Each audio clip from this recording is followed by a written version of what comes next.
Come on, get in this room. Come on, get in this room, y'all. Come on and get in this room. Let's talk about Love After Lockup. You guys, this show is mucho crazy. I'm going to let everybody get into the room, settle in. I hope you can hear me.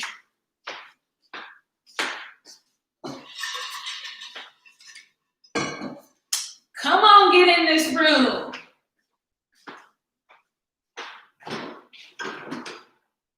I'm just getting some agua.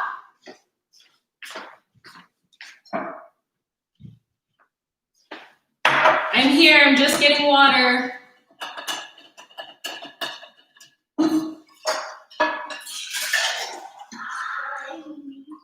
Uh-oh, here comes the cutie tootie.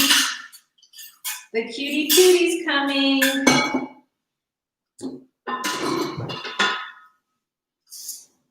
Cutest tootie. All right. My nephew's gonna be in here moving about the cabin.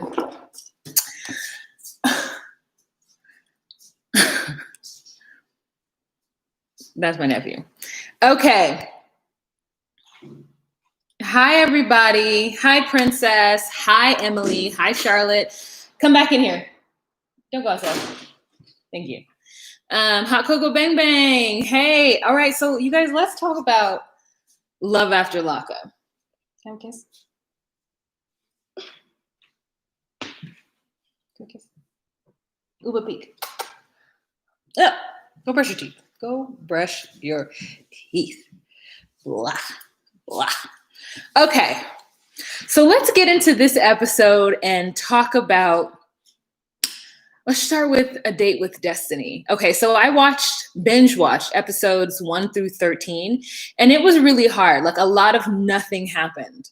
But at the same time, a lot did happen. It felt like 13 hours where like the storyline on each person moved just like this much. Okay, so let's start with Destiny and Sean. Sean is a 45-year-old idiot with 6 kids and an ex-girlfriend named Kelly who he never tried to marry, even though she had all 6 of his kids. And now he's in love with this girl named Destiny who is out of prison and is a self-proclaimed wild child, and she's gonna do whatever she wanna do, and the same thing that her mom says. Candy D, thank you so much for the super chat.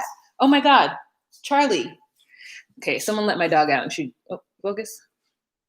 Focus. Focus. There she goes. Someone let my dog out and she just scared me. Okay, so Sean, I don't understand him. I think, is Sean one of these guys that feels like they haven't accomplished anything if they haven't gotten a woman that all their friends would like? Little boy. Thank you. So you can talk just if you don't want to be in the shot. The shot is right here. This is in the shot. You're in the shot now. You're in the shot. Sorry, guys. So, like, that's what I don't understand, because this woman is good enough to have 6 of your children. 6, and you've never proposed to her. And now you're proposed to this woman who's been in prison, and you said that you spent about $30,000 on her while she's been in prison, and you put up $50,000 in bail. I mean, you didn't put up $50,000, but you'll be on the hook for $50,000 in bail if she doesn't go to her like hearing. Like it. Let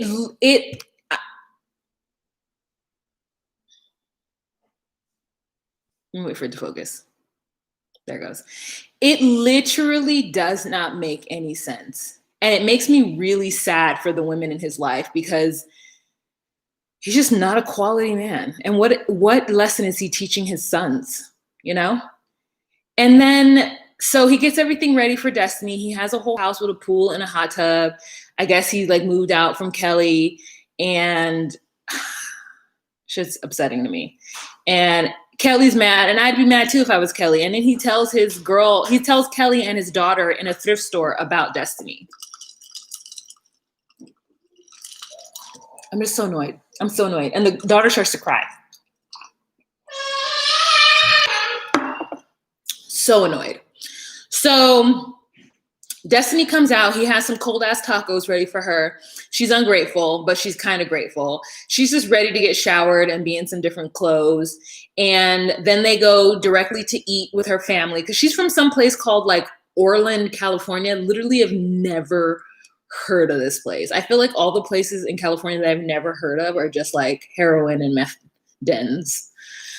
But anyway, so they go there and the mother has a lot to say. She's like, first of all, what do you want with my 28-year-old daughter? And then how many kids do you have? He says that he has 6 kids. The mother's like, but you told Destiny you only had 2. So we're starting off with 2 big ass lies. And that's the thing about like liars, like the kind of liars that Sean is. Sean and like, you know, George from 90 Day Fiance, Jorge, they're the same type of liars, like the kind of liars that just can't help but lie in order to make the, like, I feel like what it is, these people are super, super anxious. And so the only way they can get through life is by telling little white lies in order to make the anxiety go away. Just, they'd rather tell the lie in the moment and have the anxiety go away than just tell the truth and like have it set them free.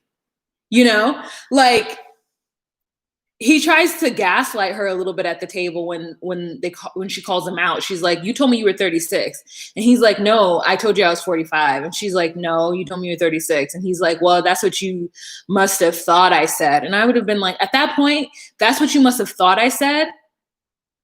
I'm out. Like I literally was thinking about this on my drive home yesterday from work for a solid 20 minutes. I was like, I don't think I could ever be in a relationship with someone who doesn't know how to argue right. Like, or won't just cop to when they're wrong or caught. Like, I don't know. It makes me like, it feels like you're trying to make me feel like I'm crazy, but also like, what is wrong with you? To where I put a point out and then you bring up a different point that has vaguely nothing to do with that point and try to make some kind of like comparison. Absolutely not.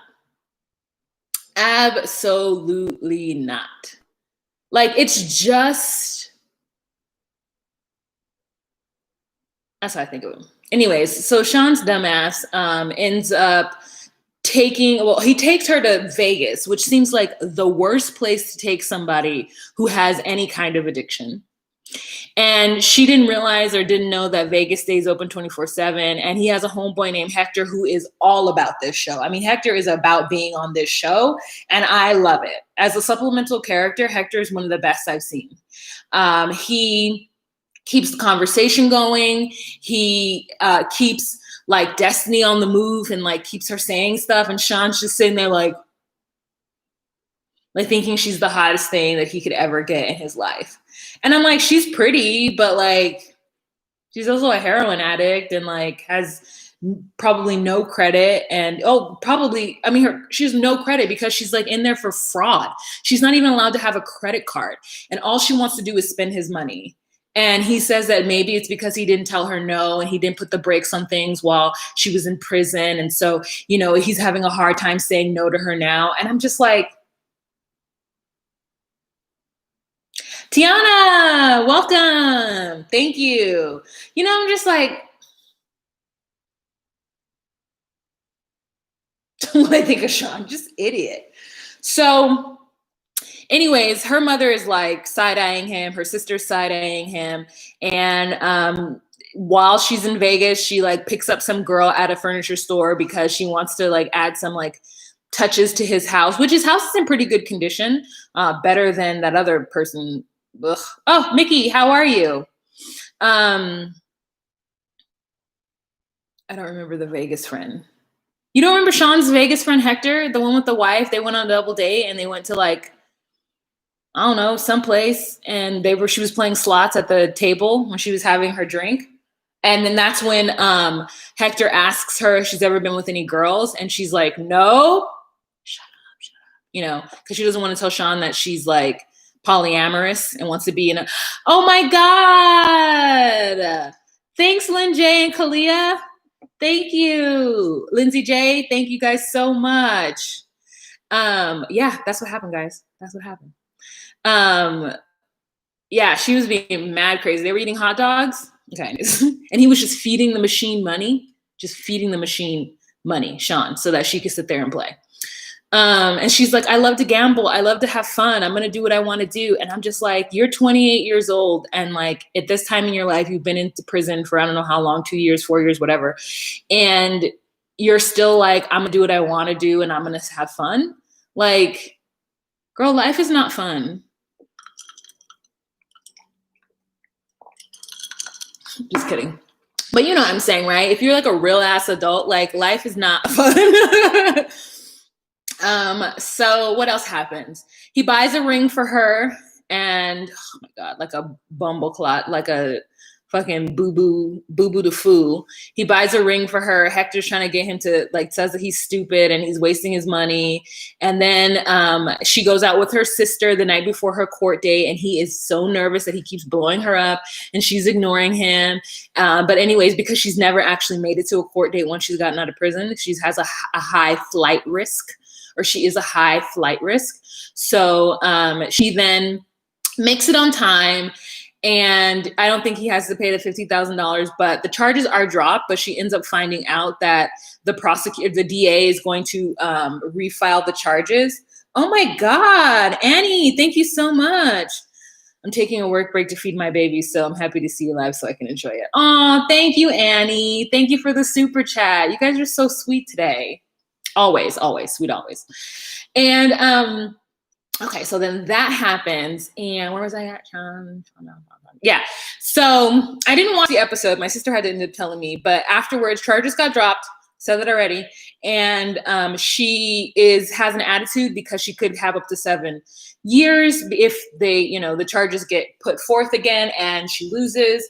And he's gonna propose to her. He's trying to make it seem like it's on the bright side, but she has a badass attitude. And my sister just doesn't like Destiny because she says that she always has a funky attitude. And I'm just like, she does, but Sean deserves everything that's happening to him. Like, I don't think he deserves everything that is happening to him. So I'm not even mad at Destiny. Like, she's 100% being who she is, the asshole that she is. And he's 100% being the goofball loser that he is.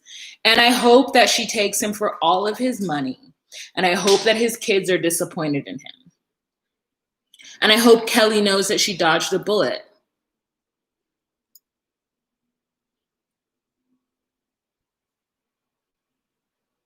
So he proposes to her, and apparently she looks at him like, this idiot. She's probably going to say yes, because like, why not take him for all the money that he has while he has it? This eyelash is coming off. I don't like it. Stay on. Okay, so let's move to the next couple. The next couple is Scott and the Mississippi girl. I'm calling her Lil Miss. I can't remember her name. So Scott and Lil Miss. So Lil Miss has been in prison for 4 years. She was on meth and she went on a high-speed chase with the police officers and had a gun. Meanwhile, she had a whole like 5-year-old child back at home. So here's one thing about me. Y'all know I don't understand addiction. I understand it like in the textbook sense, but I don't understand the pull. You know what I'm saying? So when someone's like, all I want to do is be with my daughter, all I want to do is like be with my kid, and I'm so sad I can't be with my kid, I think to myself, but do you know that like you literally made a series of choices that brought you here? Like, it wasn't one bad choice. Like, you had a child and you did meth.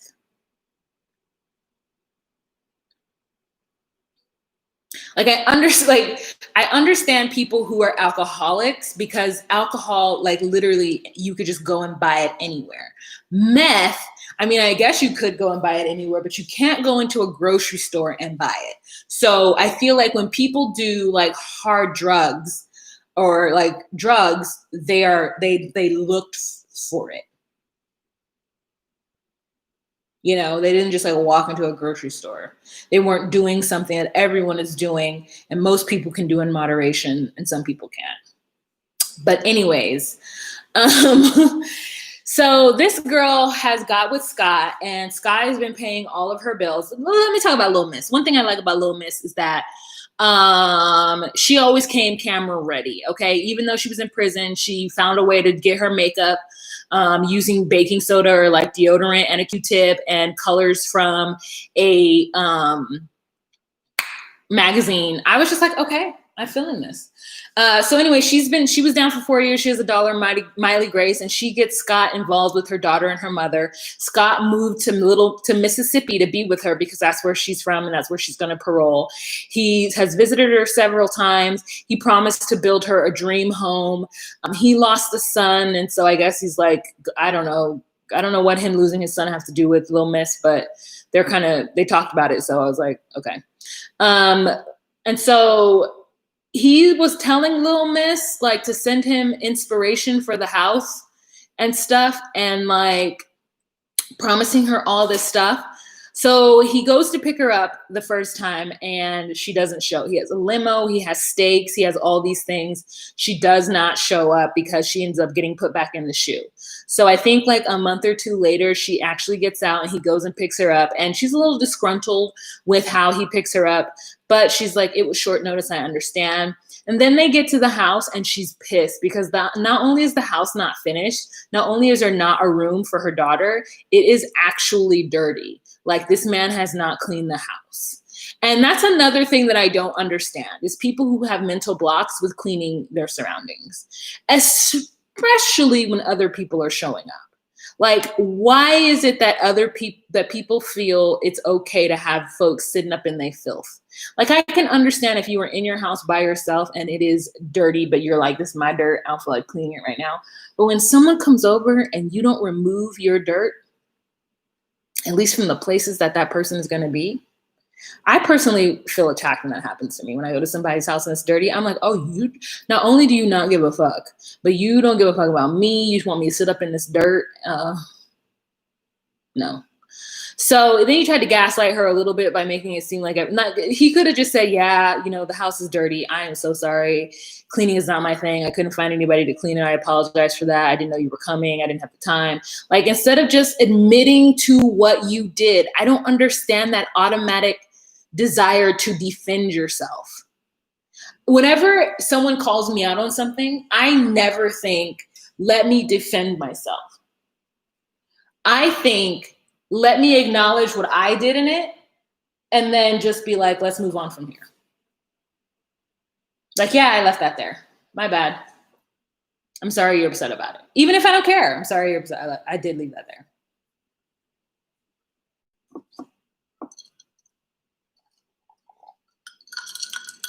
That's my attitude about it. I'm gonna be honest. Anyways, he tries to gaslight her a little bit and she's having a lot of emotions because she just got out of prison. She thought she was going to have her dream closet. The closet was whack. She thought she could have her dream house. The house is cool. He bought her a house. He's been living there for a year and he hasn't fixed it up. That's the part that was crazy. A whole year. But then she's able to see her daughter finally. She couldn't like physically see her because of COVID. So she had to quarantine for 14 days because this is in the beginning time of COVID. Oh, family's home. It's about to get loud. And so she then is, hold on. One door opens, another door opens.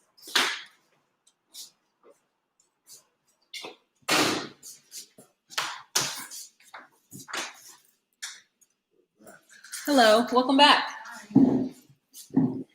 So then she is able to see her daughter through the window, through the door. Like they have a door, front door, and Miley Grace is able to come over and she feels better in her spirit. So I was happy for her then that she was able to see her daughter and she was able to relax. Scott seemed like just something wrong with that man. Isn't it weird? Like, doesn't it feel like he's just like, this part, I want to know what happened. Did he have a cleft here and then he got it fixed? Did he get like fillers in order to make his lip less whatever it was? I need to see before and afters. Oh yeah, so he does have a cleft lip. That's what it is. And he put fillers, right? Like in it. Okay. I just need to know. What are you guys saying here? Do you think she's kind of come off as ungrateful? If you already said so, ignore this question. Yes. However, we don't know what Scott was telling her, right? So this is my thought pattern about it. If someone is promising lots of things and saying that they're going to do something and then they don't meet that promise, and then the person gets there and calls them out on it, and then they say that they're ungrateful, that's when I have a problem with it.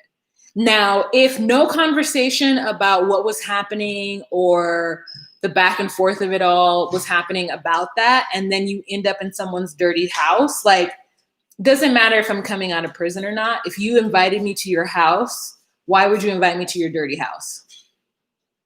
Like, there's just some standard, you know what I'm saying? Like, there's just some, like, you can't say like, oh, maybe it's just me. Maybe it's person to person, right? Perhaps Lil Miss feels she's used to a certain standard of living. Like, even though she was on meth, even though whatever, I'd have to see how she grew up in was, right? Like, if she is looking around this house, recognizing it as being dirty, then that's a problem. It's the same way that Tracy didn't recognize Clint's house was dirty, because Tracy's just like, it doesn't have to be clean. I've stayed in worse places than this. You know what I'm saying? Her name is Lindsay. Oh, is it? Okay. So then the letter she wrote. Now, do we believe that it's real? Do we believe that she wrote that about Scott?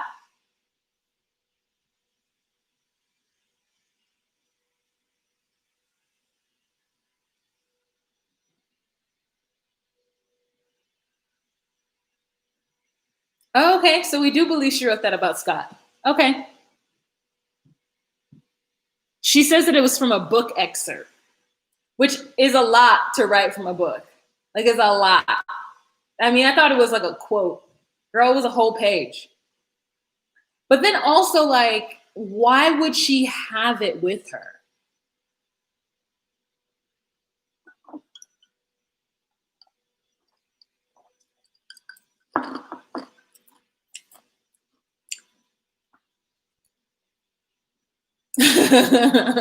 Lindsay says, what book though? I don't know, girl. The coldest winter ever? Not the coldest winter ever. I don't know. Like,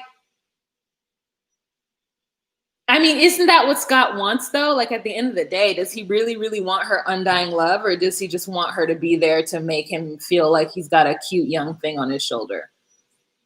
Like, that's really what I want to know. You know what I'm saying? Like, what's Scott's real intentions? He's 51. She's 26. I don't know how old she is. So anything else about them? We can move on. What's the next couple that's crazy? Oh, Chevelle and Queilon. Even though his mother calls him Queilon, when she didn't spell Queilon, she spelled Queilon. His name is Queilon, okay? I'm sick of these people spelling names. They don't spell what they say. They don't say what they spell. Queilon. You know what's funny? I think I know I have a cousin. I have a cousin named Raylan. And I think his name is spelled Raylon too. What is with it? I don't get it. But because I'd never seen it spelled. But I do have another cousin. The way they spelled his name was like L'amour. We call him Lamar. And his name is spelled like L'amour. Like, it's like French. So we call him L'amour now. He gets very upset. And I was like, she didn't spell Lamar. Okay, she spelled L'amour. L''Moure.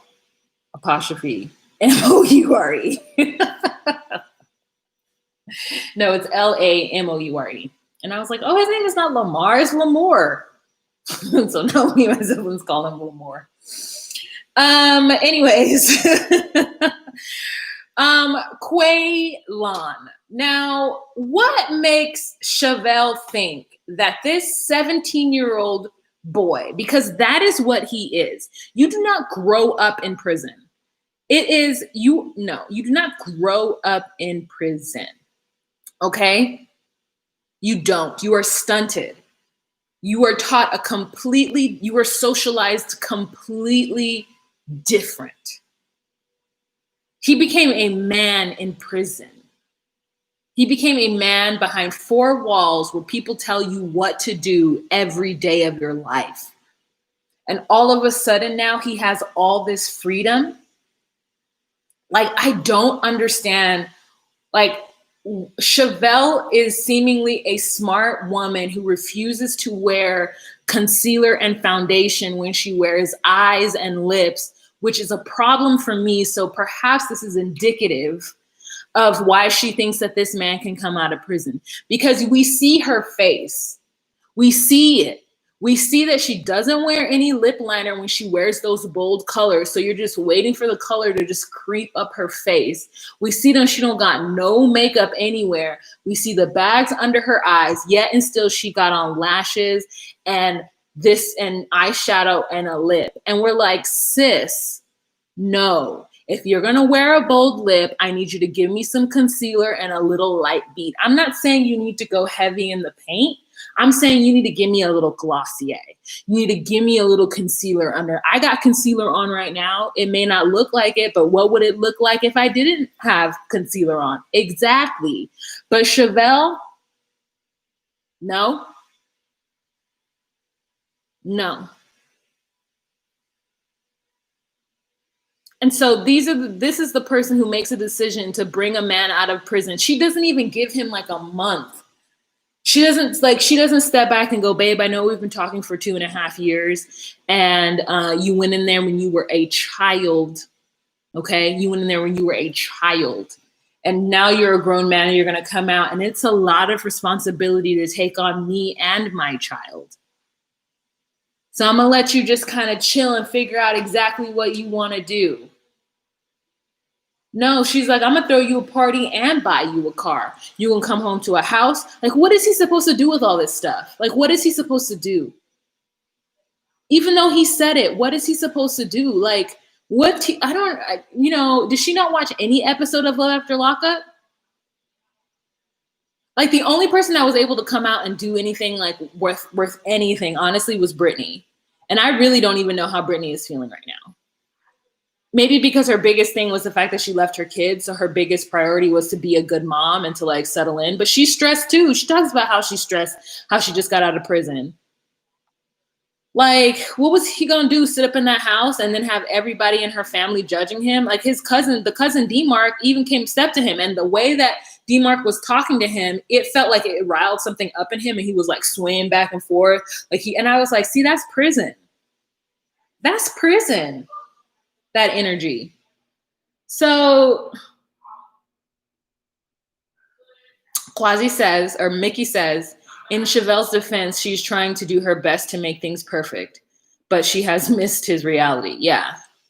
Yeah. And then he goes back to Texas. He tells her he's getting a one-way ticket to Texas and he needs to go be with his family. And so she's like, well, like every argument though, he tells her to leave him alone and to shut up or something. Maybe he didn't say shut up, but he just like, it's too much. Like, I get that he's over, you know what it is? I can't be with somebody who like doesn't know how to express themselves with words. And it's crazy because Destiny even calls Sean on that. Sean is like, well, next time I'll just, I don't know how to say it in words. And she's like, yeah, you're very bad with your words. And I'm like, what do you mean you don't know what you say in words? Next time I just won't lie and I'll tell you the truth. That's all you got to say, Sean. I don't get it. Like, what is it in those people's brains? Like, how do they function is what I want to know. How do those people function? I don't know. Okay. So Chevelle and Queilon. So Queilon goes home and his mother tries to get him a job at the barbershop. His sister tries to hook him up with another girl. And I'm like, y'all are just doing the same thing that she's doing. And I love the conversation between the mamas. Like, I love that they were honest with how they were feeling. I love that it didn't come to blows, but I really liked that conversation. That was good quality TV. When the mother was like, I don't want your daughter dangling, things in front of my son. And the mother's like, well, I think your son is using my daughter. And I was like, cheers, ladies. Yes, let's talk like adults. Cheers. I don't think Queilon was using Chevelle. I thought that he was really going to, I think that he thought he was really going to be able to do it. And then it didn't happen. And then,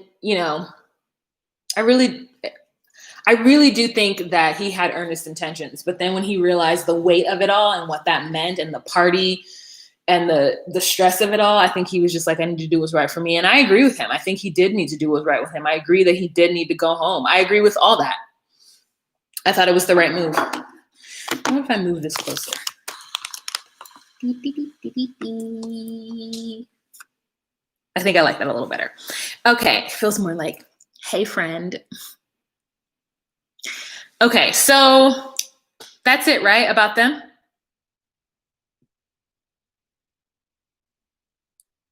C. Wilson says Chevelle is too controlling. I don't think she's controlling. I think she's just trying to be organized. Like, I think she's trying to, like, she has a daughter and she needs things to kind of go in a certain way. And I don't think that she was meaning to like control him. I think she just wanted to give him all the things that she knows one needs in life to succeed, but he doesn't even have a license. You know what I'm saying? Like, you bought him a car, he doesn't even have a license. Like, so the first thing you should have done is been like, let's chill for 2 weeks. You decide what you want to do. Let's get all your ducks in a row. Let's get your license. Like, let's see your options, you know? I do think that her saying that she was not going to move to Texas, or she wasn't willing to move, was not the best. I think that she should have been more flexible to leaving and to doing what's best for him. So I don't know Kansas City, but if the mother feels and the family feels like he's better off in Houston, like away from whatever it is that got him caught up in the first place, I think that Chevelle should have been up for that. Josie says, I think Chevelle needs to work on herself. She seems very insecure and too desperate for a man. I mean, I think a lot of women are, though, Josie. I think in society, we're kind of taught that, you know, in order to feel complete, we should have that, you know, male figure or whatever in our lives. I think that she's just a product of like the way society is. Like, I don't know if she had her father in her life. She probably didn't want that for her daughter, and it ended up happening, you know. Like, I think when people don't have a roadmap or a clear understanding of how you get certain things in life, that they don't necessarily, they don't know how to do it. Like, I think if you're, I don't know if her father's in her life, but if her father wasn't in her life, if D Mark's father wasn't in his life, like, you may think you know what to do or what not to do, but you don't know what you don't know until you realize you don't know it, if that makes any sense. So I think she's just trying to do the right thing. And I think, you know, maybe in where she's from, Chevelle is doing really well. The fact that she has a house and it's not at her mom's house, the fact that she has a car and her daughter are seemingly surviving, that's very rare that I see that on TV. Like, not that I don't know it happens, but like, it's very, like, they don't really show Black women like really like owning like having a house. You know what I'm saying? Like, being able to like not living, you know what I mean? They don't show that on TV. So I think she's like got her shit together somehow. She's like got enough to survive with her and her daughter. So I think she's just like, this is how you do it. Like, come on, like, you got to get a car so you can get a job, and then we can, you know, we can buy a bigger house. And, you know, where he's like still a kid. He's like, what? So what did Quasi say? Or what did Lacha say? Lacha, I don't think she would want to move due to her daughter. Oh yeah, I know. But I mean, if the baby father isn't doing anything, like I should, you know, I don't know if Kansas City is cheaper than Texas, but I imagine it's about the same. All right. Yes, transformation. She is shown in a very positive light, and I do like it. I just wish that she could give me some skin stuff, you know. Okay, so let's move on to Chandra and that man in the blue suit. Okay, so this old fool, I wanted her to take him for more than $200. Like,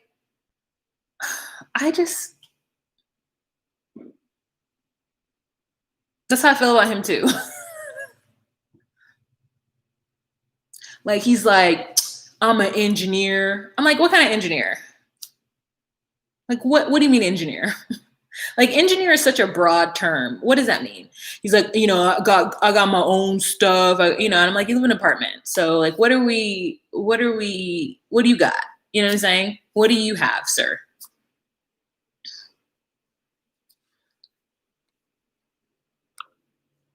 Like, what is it? And she completely played him, which when she came back for her confessional, I thought she looked great. And I was really happy that she played him and did what she needed to do for herself. Like, I was really, really happy for her because he was going to try to control her too. Like, and she said that she didn't feel no chemistry with him. And I was like, yeah, because he showed up in there with that blue suit on. Like, and you was like, oh, you old. Oh, okay. I see who you are. You were Stacey Adams. Not Stacey Adams. Is it Stacey Adams? Yeah. Also, he kept saying that it was powder blue. And I was like, sir, that is not powder blue. That is royal blue. And if you were wearing powder blue, it would look even more ridiculous. And he thought that outfit was popping.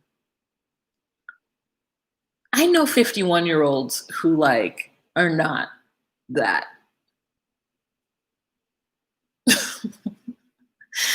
Like, he was old. And then he was like, the way he would talk to his son was like, it's none of your business.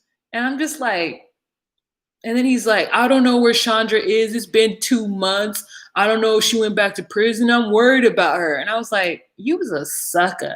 And then the daughter was like, she ghosted you. He's like, what's that? And I'm like, you is a sucker. Like, you is just one of them. He's like, yeah, I was married, but I was just in lust.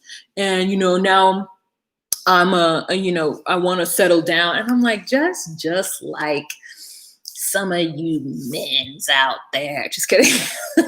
But it's just so like,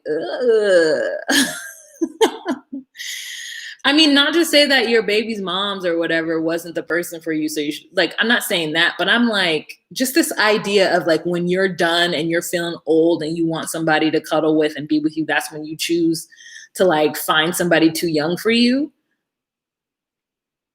No. I mean, can you at least get somebody who's like in their late 30s? This is inappropriate, sir. And then who's the next person? Is that it? Oh, that crazy girl, Heather and Dylan. Dylan's fine. And Heather is on drugs, right? She's on drugs, right?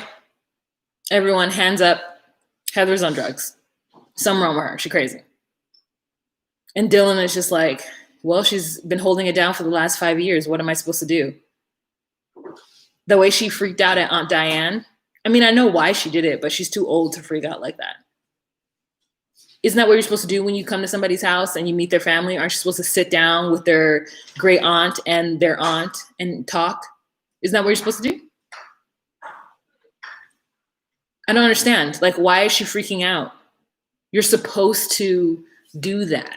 And obviously he has home training.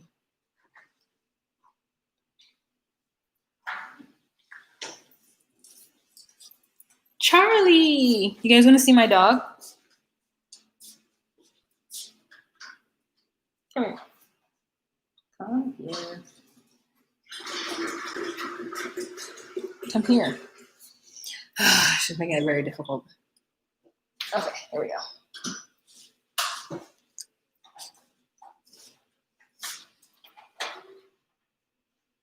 Her name is Charlie. Hi, Charlie.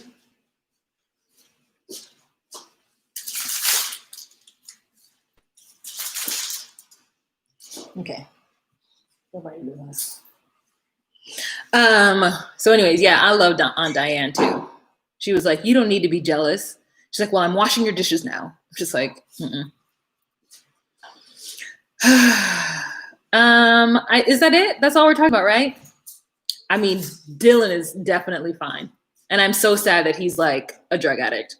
And I hope that he doesn't go back into prison. I hope that everything comes out for him. Oh, Jessica and Maurice.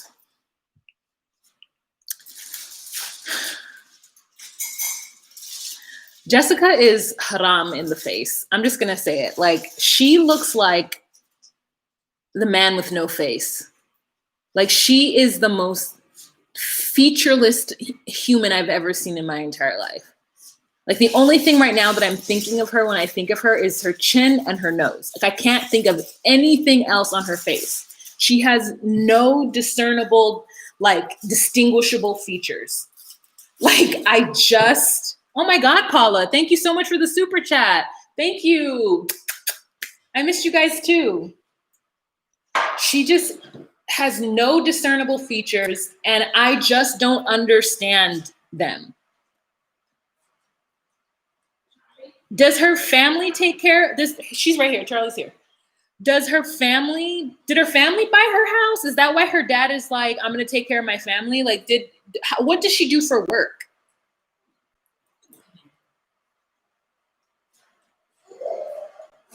I just have so many questions about her.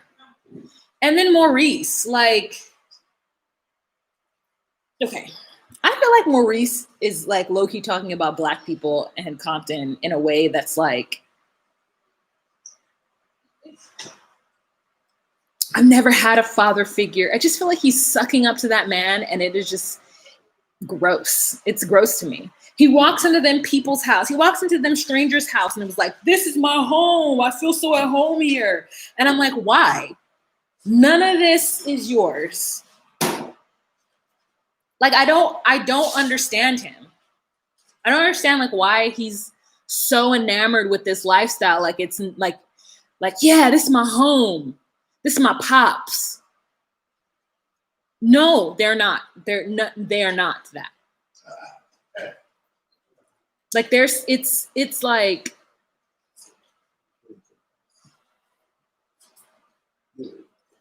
it's just like really, really disappointing. It's just really, really, really disappointing. And it makes me feel ugly inside. It makes me feel like bad. Like, it makes me feel like I don't know. And I don't know why I feel like he's representing Black people, but it just makes me feel like he is. And then, like, I don't know. It's just Maurice and then every promise that he made to her about not telling her parents stuff, he just went in there and told. Like, don't tell my parents you're on parole and you're not supposed to leave California. He gets in there. He's like, you guys, we ditched California. I'm not supposed to be here. Then he goes back after having that conversation with the dad. Then he comes there, like, then they get pregnant, and like, she's like, my parents aren't going to be happy. And then he goes in there and he tells the dad. And I'm just like, I don't understand. Do you just really want this man's approval so bad that you're going to talk about you want to have man-to-man conversations with him and you want to do all this stuff with him? And I'm like, I mean, maybe it's good for Maurice. Like, I really do hope that he does what he's supposed to do. And it sounds like he's really excited to get out of his circumstances. Girl, when they were staying in the projects, absolutely not. I don't understand why they just didn't get a hotel. They make it seem like LA or Compton even doesn't have hotels or motels they could have stayed in. They were just staying at like Cousin Ronnie's house. No, absolutely not. And then cousin Ronnie's like wife or girlfriend or whatever. It was just ridiculous. It was just a whole ridiculous. It was a whole ridiculous situation. There are houses in Compton. Just looks like they were just in the projects. It was bad. And then he's like, I can't wait to be a dad. I'm like, why don't you try to be a dad to your first kid that you didn't be a dad to? I don't understand. Like, it's just, this is all very weird to me. I'm like trying to better understand the situation. He is a child. I think he's a child too, says Michelle. Mickey says he will lose interest. He is a player. He doesn't seem genuine to me. I mean, I think he's just trying to get out of his circumstances. But as soon as he gets settled and he realizes that his wife is just like blank man, like, is he going to want to sit up? I think he thinks that's his only options. And he's in Vegas. Daddy, the people said hello. My dad said, hey. Okay. I think that's it, right? I just really wanted to say, oh, the dad gives him $1,000. I'm like, damn, now you telling us where all the money is now. Dad gives him $1,000 to buy Jessica a ring, and the first thing he says is that he could take that $1,000 to the strip and flip it, And I think to myself, oh no, Maurice is not an adult. Somebody gives you $1,000 and you said that you could to even entertain the idea. Like, you've been in prison for like the last whatever amount of years, but for some reason you think you could just go and flip it on the strip. You're not even a professional gambler. Like, what are you going to do?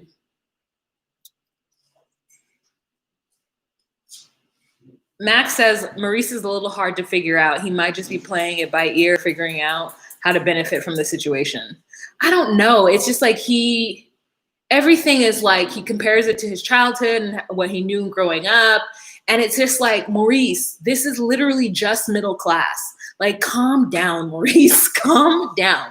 Like, it's not that big a deal. He acts like it's so unattainable. Like, it's like, oh, and I'm just like, calm down. Vegas is an easy place to live and thrive in. You can do it. You're not, and it feels like he's just like really trying to do his best for the cameras, which part of me as a, artist is like appreciative of it. But at the same time, I just feel like he's making, I don't know. I like the way Queilon talks to the camera. Like, I feel like he's very clear and concise. And it just feels like Maurice never really grew up. He feels like he's a kid in a candy store. And he, like, even the way he treated Jessica when he went to his baby mama's house and he just like left her in the corner and didn't introduce her to anybody. And then when she like emotes and tries to talk to him about it, he just gets frustrated. That whole angle of not understanding how emotions work and being able to talk to your significant other and being able to communicate, like, that bothers me. And I just feel bad for Jessica because she's going to keep trying to communicate to him and he's going to keep just getting mad and like telling her that she needs to stop having an attitude. And like, that's so not conducive to a healthy partnership at all. Like, I just feel bad. Like, these people need therapy. Hi, Ramsterdam. Shay says, but when you don't know anything like that, it's great, I'm sure. I guess. I don't know. Something about walking in them folks' house being like, this is my home. I feel at home. If that were my house, I would have been like, this is not your house. If I was Jessica's mother, I would have been like, don't feel at home here. None of this is yours. You didn't help create, build, cultivate, none of this. This is not your house. I'm here to meet moms and pops. We're not your parents.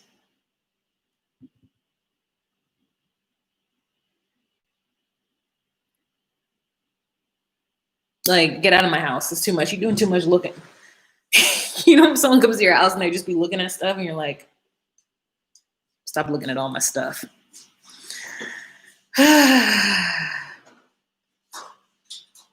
I wanted to say hi to your dad, but I was put on timeout. Is this nanny cam? Oh, I don't know why you got put on timeout. It was an accident. He never saw firsthand success within his own family, prior suppression, childhood traumas, and pretending. All right, Miriam, I see that. Definitely needs therapy and a life coach. Needs to learn to be authentic. I agree. All right, you guys. Well, that is all the time I have. I have got to go to work. And I've got to give the general space back to everyone else. I want to thank you guys so much for following me. I want to thank you so much for the super chats and watching my videos. There's 329 people in here. Can I get some thumbs ups? Yeah, thank you guys so much. It's been a pleasure. I'm going to, again, keep trying to do lives. I definitely won't be able to film. But I love the lighting in here. So anytime I can get in here to do lives, it'll most likely be at night. I'll try to do it. But I still have to watch The Family Chantel. So that live is coming up. And I have to finish watching Love After Lockup. And we'll get caught up. Okay? Thanks, Tiana. Thanks, Mickey. Thanks to my moderators. I want to thank you guys so much for being here. And yeah, it was a pleasure. We did 50 minutes together. Thumbs it up. Thumbs it up, thumbs it up, thumbs it up, thumbs it up, thumbs it up. All right, you guys, have a fantastic day. Remember to be you, be true, and find your place. Bye.